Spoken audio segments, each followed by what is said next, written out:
Hello, everyone. Welcome to the 2021 EPPI conference. My name is Joelton Duarte.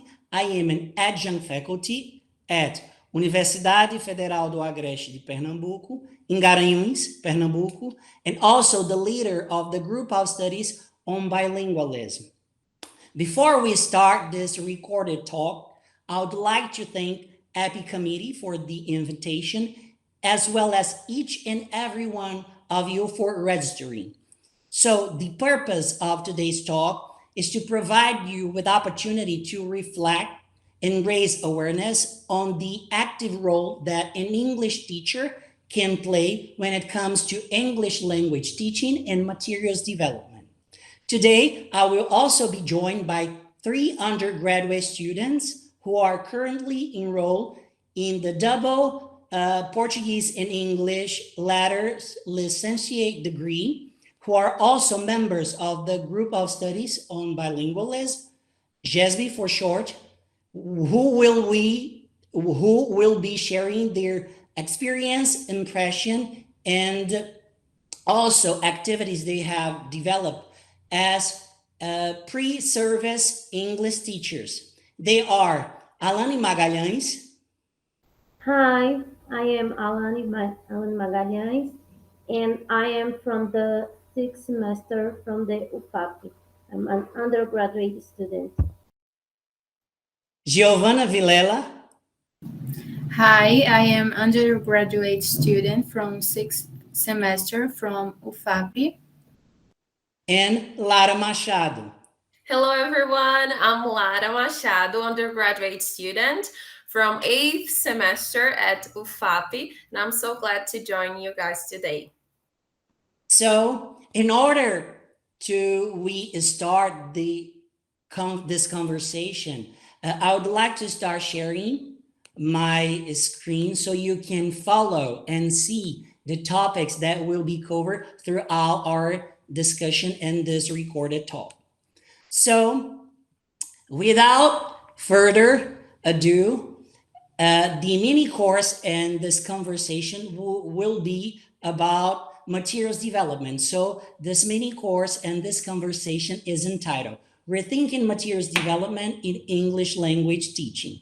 So first things first, I would like to invite you to reflect on those 3 questions. So what do you as an English teacher consider as or to be material when it comes to English language teaching? There are some scholars, as Tomlinson and Machado, that they define or they suggest that material can be any resource, any gadget, any tool that can be used with an educational purpose, and also in this context with a language instruction purpose. So in order to discuss about authenticity and authentic materials in English language teaching and classroom, we need to reflect and we need to think that material goes beyond. It's much more than course books and the use of blackboard and chalk. So the second question, why do teachers teach English and students learn English? In order to be able to assume this active role as a material developer, an English teacher must to think and have this awareness about the status that the English language assumes in his or her or in their English classroom. Because if language is assumed as a second language, or English is assumed as a foreign language, an additional language, or even as a lingua franca, the materials, the texts, and even the cultural aspects to be covered in English class may vary. So you need to have that in mind, because many teachers have focused on external goals rather than internal goals in their English, in their language classrooms. So finally, we need to understand, it's not a question, but it's a statement. We need to understand the whys in order to be able to plan the house. So once again, when we are talking about materials, we need mainly those English teachers. They are working in public schools. We know the limitations they are facing, they need to deal with. So, but once again, all those materials, all the experiences to be shared, they are related and associated with materials, with the sources that can be very accessible to each and every English teacher. So we have here course books, we have applications, we have TV series platforms, we have pencils, painting, we have board games, we have kids sculpture clay, we have Legos, we have plastic toys as numbers, we have CD players, we have media players, and also plastic and musical instruments. So in order to raise you English teachers with this awareness, we should say that we rely on three premises, which are English teachers are materials developers, according to Tomlinson 2011 and 2014, that learners should be the center of the learning process. So all those learning differences, all the students' previous experiences prior to the classroom itself should be taken into consideration, according to Cook, 2017.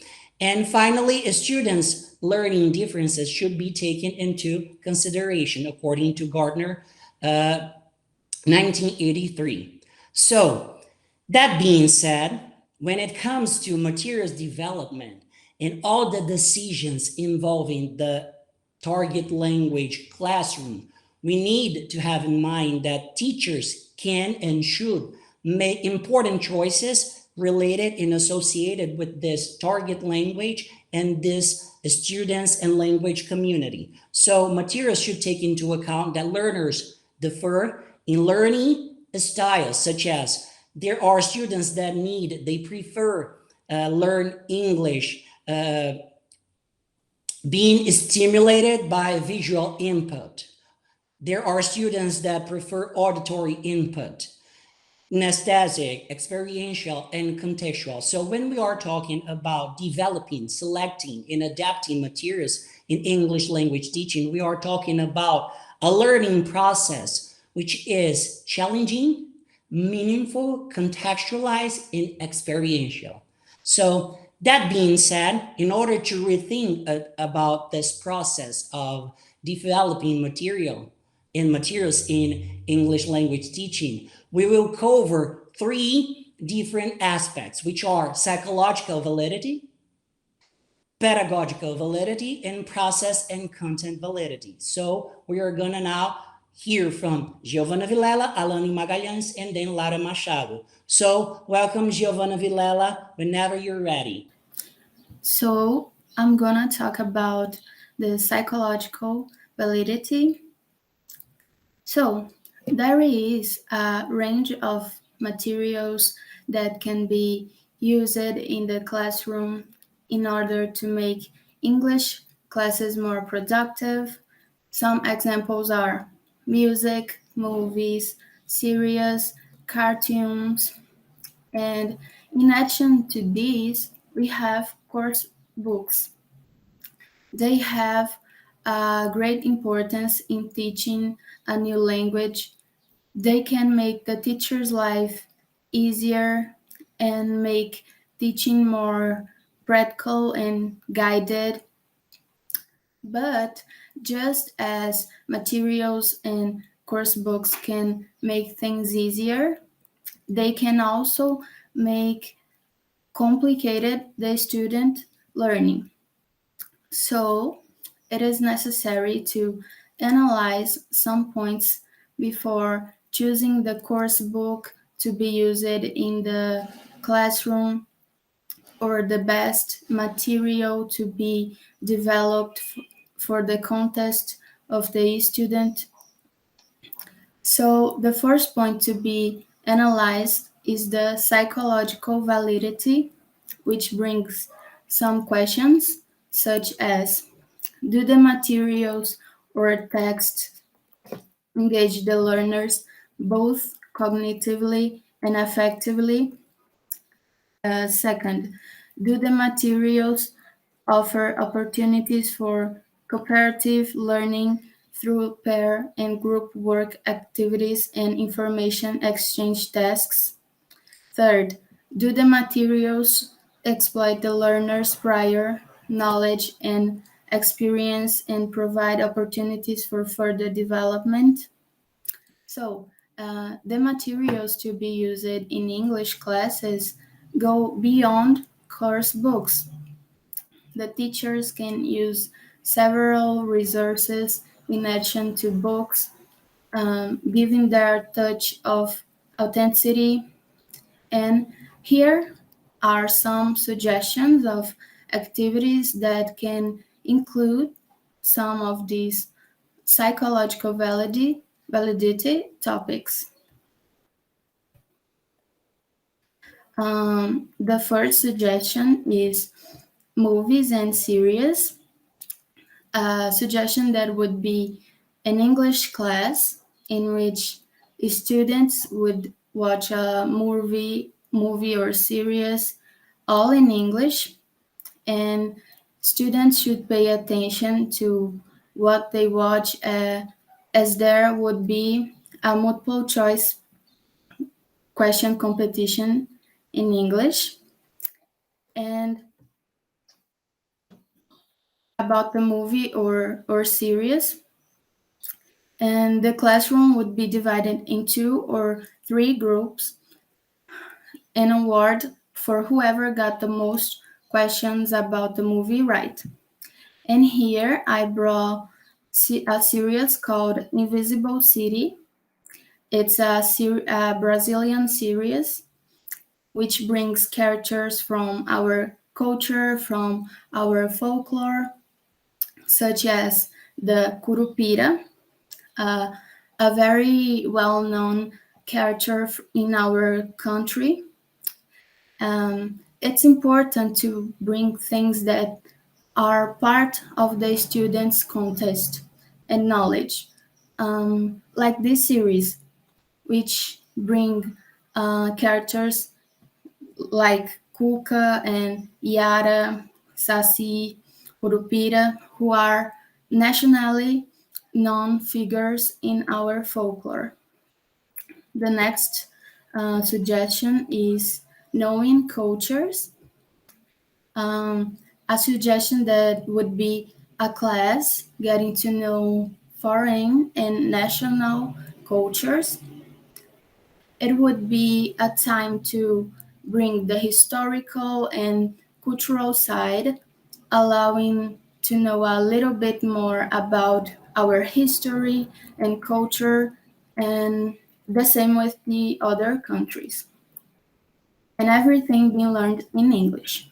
Examples, songs, history of Brazilian and American traditions.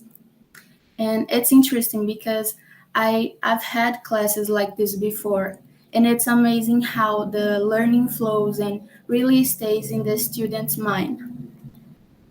And here I brought the song Girl from Rio by Anitta, which talks about Brazilian women, and these women don't look like with the models, because the models are tall and super thin, and Brazilian women have curves, as written in the lyrics of the song that says, hot girls, where I'm from, we don't look like models.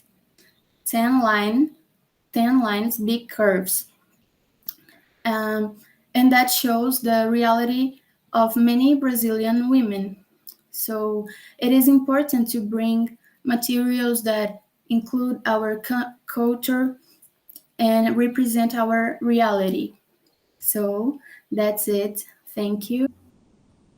Hello, I am going to talk about some ideas inside the validity. So today I is the find six difference game.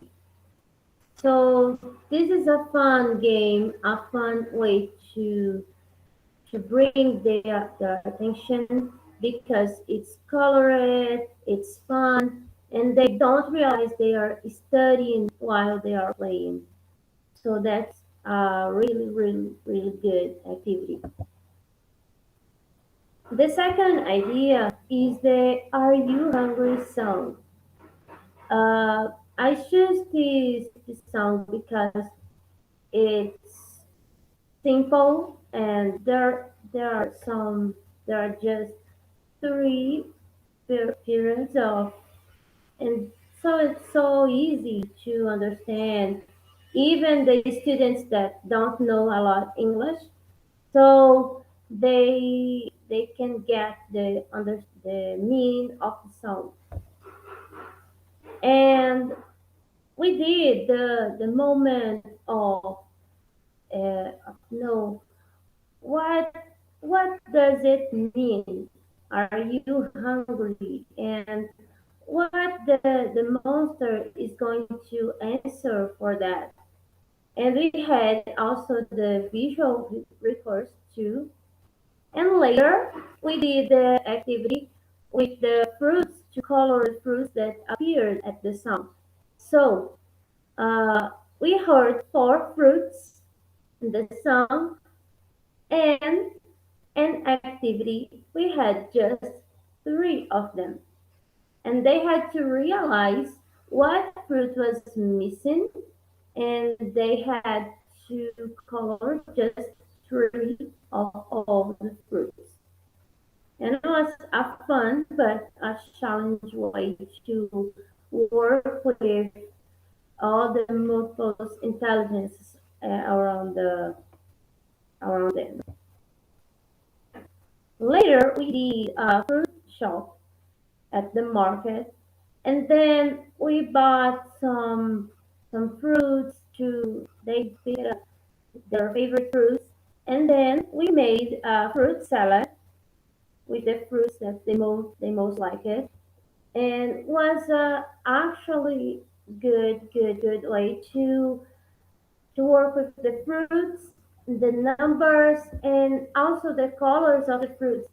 So it was a fun, interesting, exciting, and very good way to work with the fruits with these kids. So here are some ideas to work with the pedagogical validity in your classroom, specifically with kids, but they work for another kinds of students too. It's just a question of adaptation. And thank you all.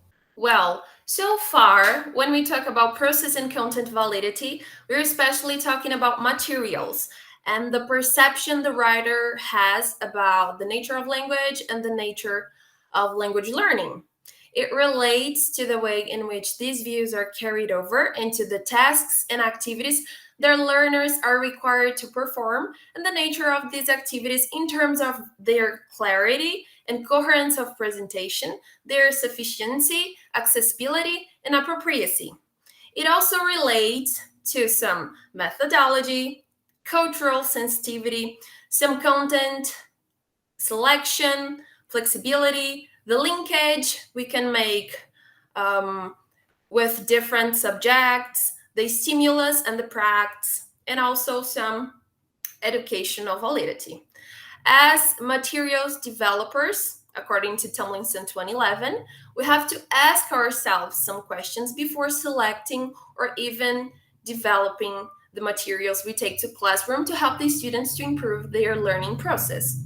For example, before selecting a course book, ask yourself, does the course book reflect the insights and findings from current theory and research on second language acquisition?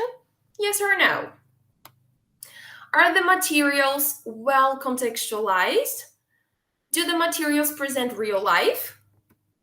Is the material interesting, varied, and topical enough to hold the attention of learners, or they think it's just boring? Do the materials provide extensive exposure to authentic English through purposeful reading and or listening activities? The English the students have to listen to do an activity is a real English or just a stereotype?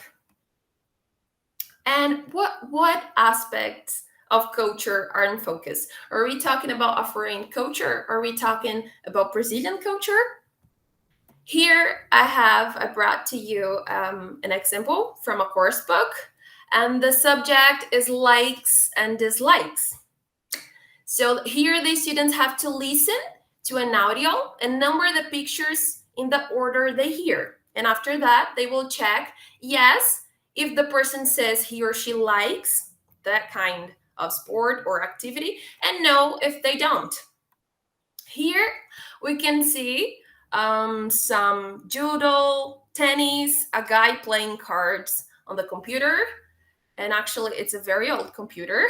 Nowadays, we have many different devices. Maybe the students do not recognize that computer. And those people are all white. They're white people. There is not much diversity here. So why not bring some Brazilian sports or some Brazilian activities by bringing some pictures of Neymar Jr., a very famous Brazilian soccer player? Or why not Rebeca Andrade, who danced Baile de Favela beautifully in Olympics? And how about Raíssa Leal, a skateboarder from Northeast and a very young girl? These are some ideas. I was encouraged by our professor, Joelton Duarte, to share with you guys an experience I had with a student in a private class, because we were also discussing about likes and dislikes, and I asked him the things that he liked. But he really prefers to learn with visual stimulus, so I decided to make a poster, to create a poster with some images, so he could see the things he liked represented in those images. So when I asked him the things he liked, he said, I don't know. He was a little bit shy. Actually, he said, I don't know if there are many things I like. I said, of course there are. Let's give a try to this activity. So he started telling me he liked orange juice. And after banana, go to the beach, watch some TV, listen to music. And when he was telling me the things he liked, I was looking on the internet for some pictures to paste and create the poster. So here is the poster. It's very simple, actually. But here we can see some very Brazilian activities like go to the beach. Most of us love to go to the beach with family and spend some time with friends, and some other aspects, some other cultural aspects, and Brazilian cultural aspects. So it was very interesting because at the end, besides the Brazilian cultural aspects, he said something very interesting. It was, hey, look at those guys. They have the same color as me. And I said, of course they do, because we're talking about you. And that made me really happy, because when I was looking for the pictures on the internet, I really did it on purpose. I was looking for Black men doing the activities because my student was a Black man. Because I think it's how it has to be. So my student really appreciated the representativeness, and it was interesting to perceive some Brazilian aspects, and he was talking about himself. So it was really fun, and he really enjoyed this activity. And these are some ideas for you guys. I hope you and your students enjoy it. So these are some of the experiences that I would like to share with you today. I would like to thank Giovanna Vilela, Alanny Magalhães, and Lara Machado for their successful contributions for this mini course and this recorded talk. And as you can see, if you wish to continue this conversation. And either if it's about materials development or English language teaching, and or even about bilingualism, you are more than welcome to send an email to jesby_ufapi@gmail.com.br. I'd like to thank your attendance, and we really appreciate. Thank you so very much, and have a good one. All our best wishes. Thank you all. Bye bye. Thank you. Bye. Thank you. Bye bye.